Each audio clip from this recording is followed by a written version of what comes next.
You bite into an apple and then try to start talking to your friend about yesterday's math homework. Suddenly something feels funny, one of your baby teeth has fallen out. It's been loose forever, and now there it is, right in your hand. And you have an empty space in your mouth big enough to poke a drinking straw through. Before you put that tooth under your pillow, did you know that there is much more to that tooth than meets the eye? A single tooth has many different parts that make it work. And teeth play an important role in your daily life.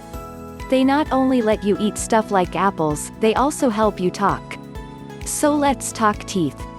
Tiny teeth. Unlike your heart or brain, your teeth weren't ready to work from the day you were born. Although babies have the beginnings of their first teeth even before they are born, teeth don't become visible until babies are about 6 to 12 months old. After that first tooth breaks through, more and more teeth begin to appear. Most kids have their first set of teeth by the time they are 3 years old. These are called the primary teeth, baby teeth, or milk teeth, and there are 20 in all. When a child gets to age 5 or 6, these teeth start falling out, one by one.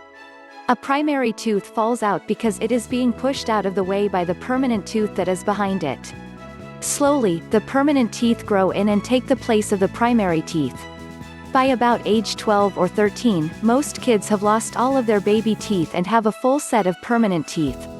There are 32 permanent teeth in all, 12 more than the original set of baby teeth. Most people have 4 teeth, called wisdom teeth, grow in at the back of the mouth when they're between 17 and 25 years old. These complete the adult set of 32 teeth. Tooth tour. Let's take a tour of your teeth. Look in the mirror at your own teeth or check out a friend's smile. The part of the tooth you can see, which is not covered by the gum, your gums, or the pink, fleshy part, is called the crown. The crown of each tooth is covered with enamel, say, enamel, which is very hard and often shiny. Enamel is a very tough substance and it acts as a tooth's personal bodyguard. Enamel works as a barrier, protecting the inside parts of the tooth. Tooth illustration: if you were able to peel away the enamel, you would find dentin, say, dentin. Dentin makes up the largest part of the tooth.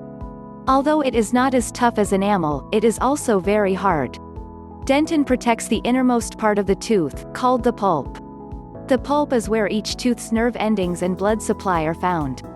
When you eat hot soup, bite into a super cold scoop of ice cream, fall and hurt a tooth, or get a cavity, it's your pulp that hurts. The nerve endings inside the pulp send messages to the brain about what's going on, that ice cream is too cold. The pulp also contains the tooth's blood vessels, which feed the tooth and keep it alive and healthy. The pulp goes all the way down into the root of the tooth, which is under the gum. Cementum, say, mentum, makes up the root of the tooth, which is anchored to the jawbone. Tooth types. You've probably noticed that you have different types of permanent teeth in your mouth. Each one has its own function. Your 2 front teeth and the teeth on either side of them are incisors, say, incisors. There are 4 on the top and 4 on bottom. Mouth illustration: incisors are shaped like tiny chisels, with flat ends that are somewhat sharp. These teeth are used for cutting and chopping food. Think back to that apple you ate, you used your incisors to crunch into the skin of the apple. The pointy teeth beside your incisors are called canine, say, canine teeth. There are 4 of them, 2 on top and 2 on bottom. Because these teeth are pointy and also sharp, they help tear food. Next to your canine teeth are your premolars, say, premolars, which are also called bicuspid teeth. You have 8 premolars in all, 4 on top and 4 on the bottom. You'll need to open a bit wider to see these teeth, but when you do, you'll notice that their shape is completely different from both incisors and canines.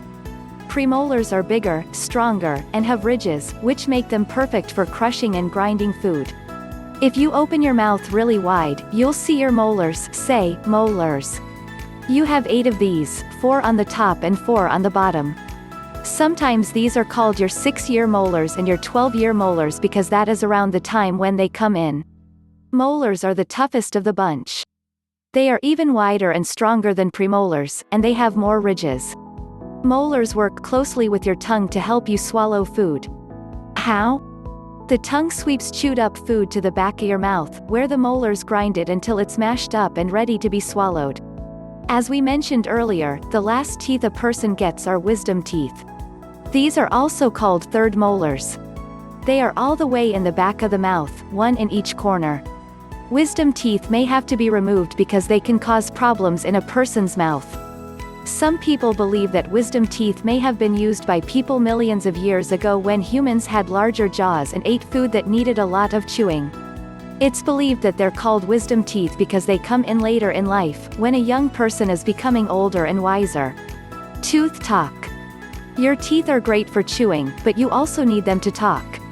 Different teeth work with your tongue and lips to help you form sounds. Try saying the word tooth slowly and notice how your tongue first hits the inside of your incisors to produce the hard T sound and then goes in between your upper and lower teeth to make the TH sound. And if you love to sing la la la la la, you can thank those teeth every time you sing a song. Pay attention to what happens to your teeth and tongue every time you make the L sound. Treating teeth kindly. Brushing your teeth with fluoride toothpaste is your best bet when it comes to keeping your teeth in tip-top shape. Try to brush after eating or at least twice a day. It's especially important to brush before bedtime.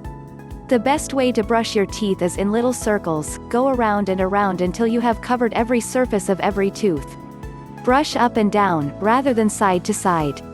You'll also want to clean between your teeth with dental floss, a special string for cleaning your teeth, at least once a day. That removes food and plaque, sticky stuff that can cause cavities or gum disease that get stuck in between your teeth.